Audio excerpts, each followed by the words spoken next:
c'est le premier caméscope 3D, grand public, Full HD. Alors, 2-3 caractéristiques. Déjà, vous avez deux optiques séparées, totalement indépendantes, un petit peu comme vos deux yeux qui fonctionnent de façon indépendante. Donc, chaque optique a son propre capteur.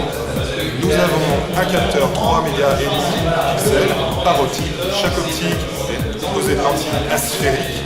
C'est un petit peu technique comme terme, mais en gros, c'est de dire qu'on perd quasiment pas de lumière. Et deuxièmement, chaque optique ouvre, c'est encore un terme technique, mais ça peut parler à certains, ouvre à 1.2, c'est-à-dire que vous avez une vidéo particulièrement lumineuse et que vous allez pouvoir filmer dans des conditions un petit peu compliquées, comme c'est le cas par exemple aujourd'hui où il n'y a aucune lumière artificielle. Et pourtant, depuis ce matin, on montre les vidéos en 3D, en direct, et ça se passe très très bien, les gens sont très contents, la qualité est bonne. On a besoin de se poser aucune question en fait, c'est exactement comme avec un caméscope grand public, c'est pour ça d'ailleurs que c'est un caméscope grand public. On ouvre l'écran, il s'allume tout seul et on appuie et ça marche. Aucun réglage particulier à faire. Évidemment si vous êtes en pleine nuit, essayez d'être sous un lampadaire, mais c'est tout, ça s'arrête. En termes de prix, 1 790 € et ça sort là à la fin. L'intérêt du grand public pour avoir un caméscope 3D, c'est tout simplement de filmer exactement ce qu'il a l'habitude de filmer d'habitude, c'est-à-dire la naissance, le mariage, le baptême, une fête de famille, quelle qu'elle soit, ou même ses vacances, mais de le filmer cette fois-ci dans des conditions complètement différentes, en 3D, pour pouvoir finalement, lorsqu'on revisionne ces vidéos un petit peu plus tard, finalement avoir cette sensation d'y être encore réellement. Alors jusque-là, on voyait de belles images, maintenant on va voir de belles images, mais finalement beaucoup plus vivantes, avec cette sensation, encore une fois, de pouvoir presque toucher ce qu'on est en train de voir sur son écran. Alors ils ne pourront pas en profiter tout de suite. En revanche, cette vidéo que vous avez filmée en 3D, vous allez quand même pouvoir leur en faire profiter, mais en 2D.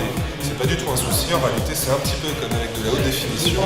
Nous avons de la haute définition, tout le monde n'a pas d'écran, c'est pas très grave, on va quand même transformer la vidéo, la rendre en définition standard pour que tout le monde puisse en bénéficier. Ça, c'était la problématique il y a quelques années. Aujourd'hui, on va se retrouver avec une problématique similaire, mais cette fois-ci en 3D. Je n'ai pas d'écran 3D, la vidéo est en 3D, c'est pas grave, on va quand même pouvoir la regarder en 2D. Voilà, c'est aussi simple que ça. Un peu plus tard, 6 mois après, 1 an après, en fonction de ses besoins, une fois qu'on sera équipé en 3D, on pourra à nouveau regarder sa vidéo, mais cette fois-ci vraiment en 3D.